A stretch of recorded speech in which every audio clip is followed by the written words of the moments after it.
Galileo entra en escena en un momento de cambio profundo en la historia del conocimiento. El modelo heliocéntrico de Copérnico ya estaba formulado, pero carecía de una base física. El principal obstáculo era la física de Aristóteles, que consideraba imposible que la Tierra se moviese sin que nosotros lo notáramos. Galileo lo que hace es proponer una nueva física que haga compatible el movimiento de la Tierra con nuestra experiencia cotidiana, rompiendo pues con siglos de autoridad filosófica. Es un cambio radical, deja de ser necesario acudir a Aristóteles para explicar la realidad. Copérnico en este siglo XVI propone un modelo heliocéntrico, pero sin una teoría física que lo respaldara. Kepler, un siglo después, introduce las órbitas elípticas, pero tampoco explica el porqué de ese movimiento. Galileo da el siguiente paso al ofrecer una física capaz de sostener ese modelo. Y será por último Newton, más adelante, quien sintetice todo esto con la ley de la gravedad. Galileo, por tanto, es el eslabón necesario entre el cambio astronómico y la revolución física. La física aristotélica había dominado el pensamiento europeo durante casi 2000 años. Era una física cualitativa que entendía el movimiento como tendencia natural hacia un lugar propio. Ese lugar propio, de caída de los objetos, era el centro del universo aristotélico, es decir, la Tierra. Y rechazaba el vacío y exigía que todo movimiento tuviera una causa presente. Por eso, que la Tierra se moviera sin que lo notáramos era totalmente impensable. Galileo lo que hace es romper esa tradición y demuestra que esas ideas no son necesarias para entender el mundo y que de hecho muchas de esas ideas son simplemente incorrectas. Esta revolución no solo cambia las teorías, sino también la forma de entender qué es la ciencia. Y aparecen 4 nuevos conceptos: el hecho, el descubrimiento, la ley y la teoría. Por hecho, entiende algo comprobable, aunque no se vea directamente. Aunque no tengamos que verlo directamente. Hasta el momento, todos los hechos tenían que ser observables. Y de pronto, pues tan solo tiene que ser algo comprobable, aunque no lo veamos directamente. Descubrimiento. Por descubrimiento pensemos que en 1492 se descubre América y aparece esa palabra como descubrimiento. En lo desconocido puede y debe ser alcanzado. También aparece la palabra ley, que expresa una regularidad matemática. Aparece también la palabra teoría, y de lo que nos habla es de un sistema coherente que organiza hechos y deduce nuevas leyes. Ya no se buscan las causas últimas, sino descripciones precisas del comportamiento de la realidad. Y nace el método experimental. Galileo establece el experimento como forma de conocimiento confiable. En vez de observar la naturaleza tal cual, lo que hace es proponer modificarla, crear situaciones artificiales reproducibles por otras personas que pongan a prueba una idea. Esto marca un cambio clave. El experimento de pronto se convierte en el criterio para distinguir entre teorías verdaderas y falsas.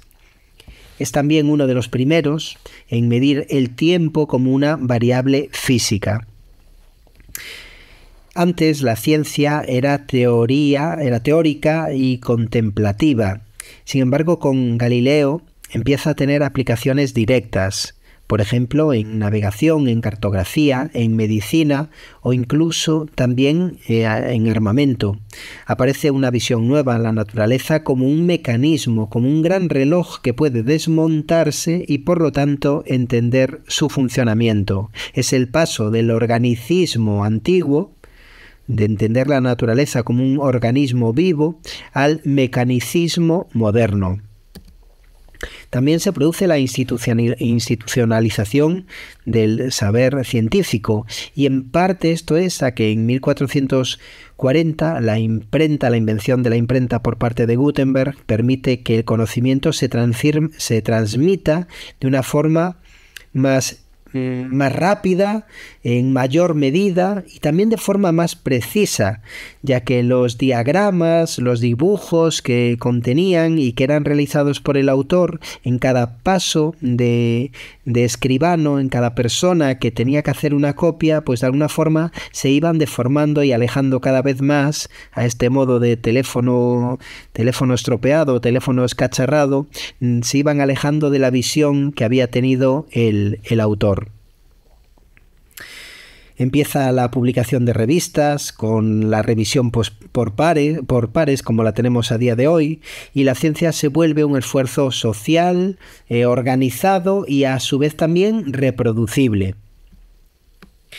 Aristóteles decía que los cuerpos más pesados caían más rápido. Galileo sospecha que esto no es así y decide comprobarlo. Observa que la velocidad no es constante, sino que aumenta con el tiempo, es decir, hay una aceleración, y más aún descubre que la distancia recorrida en una caída libre es proporcional al cuadrado del tiempo. Y esto no es una intuición, sino que es de pronto un dato medido. Para poder medir con precisión este movimiento acelerado, Galileo idea un plano inclinado. Así reduce la aceleración, lo que permite observar con más detalle el movimiento. Coloca campanitas a intervalos de 1, 3, 5 y 7 unidades, y al dejar caer una bola, las campanas suenan en tiempos iguales. Esto demuestra, por lo tanto, que la aceleración es uniforme. El cuerpo recorre distancias crecientes en cada intervalo temporal. Galileo nota que el aire también frena los objetos. Por eso en la vida cotidiana parece que los más pesados caen más rápido y los más ligeros más lentos. Pero hace una propuesta audaz, y es que en el vacío todos los cuerpos deberían de caer igual. Esta afirmación, en su época puramente hipotética, se verificará más tarde con el experimento realizado por Boyle o Otto von Guericke. Galileo se anticipa a una de las grandes leyes de la física moderna. Otra de las grandes ideas galileanas es que un cuerpo en movimiento tiende a seguir moviéndose si no hay rozamiento. Observa que si una bola baja por un plano inclinado y sube después por otro, que sea igual, acaba alcanzando la misma altura inicial. Sin embargo, si el segundo plano es más horizontal, la bola recorre más distancia, y si el plano segundo es completamente horizontal y no hay fricción, la bola seguirá en movimiento para siempre. Así nace el principio de inercia, que Newton reformulará más tarde. También, en cuanto a la relatividad del movimiento, Galileo explica el por qué no sentimos que la Tierra se mueva, ya que si todo se mueve con nosotros, no percibimos ese movimiento. Pone, por ejemplo, un barco que navega. Nosotros, dentro, tampoco sentimos el movimiento.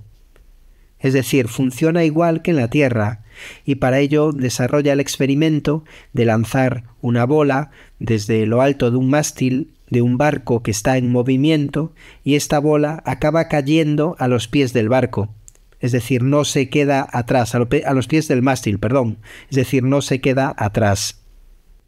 Esa idea de que el movimiento relativo al sistema de referencia es revolucionaria y será la base de la relatividad galileana primero y de la relatividad einsteiniana siglos después. Galileo estudia qué ocurre cuando se lanza un cuerpo con velocidad horizontal. Descubre que ese movimiento es la combinación de dos, uno horizontal uniforme y otro vertical, acelerado por la gravedad. El resultado es una trayectoria parabólica. Aunque ya lo había predicho Apolonio, Galileo lo comprueba físicamente y lo conecta con el movimiento real de objetos. Esto fue clave para el desarrollo de la balística y de la ingeniería militar. Galileo afirma que el libro de la naturaleza Está escrito en lenguaje matemático, tal cual así lo dice. El libro de la naturaleza está escrito en lenguaje matemático. Ya no se trata de especular sobre causas ocultas o esencias metafísicas, sino de medir, calcular y predecir. Esta idea transformará toda la ciencia moderna. La realidad se vuelve accesible a través de ecuaciones y experimentos, y esa es, en el fondo, la gran revolución que inicia Galileo: medir, calcular y predecir. Una realidad accesible a través de ecuaciones y experimentos.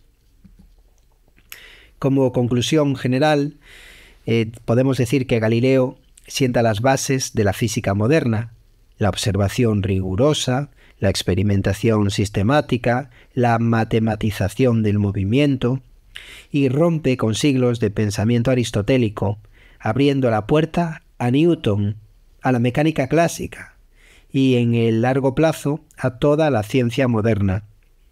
Su legado no es solo lo que descubrió, sino cómo nos enseñó a pensar científicamente.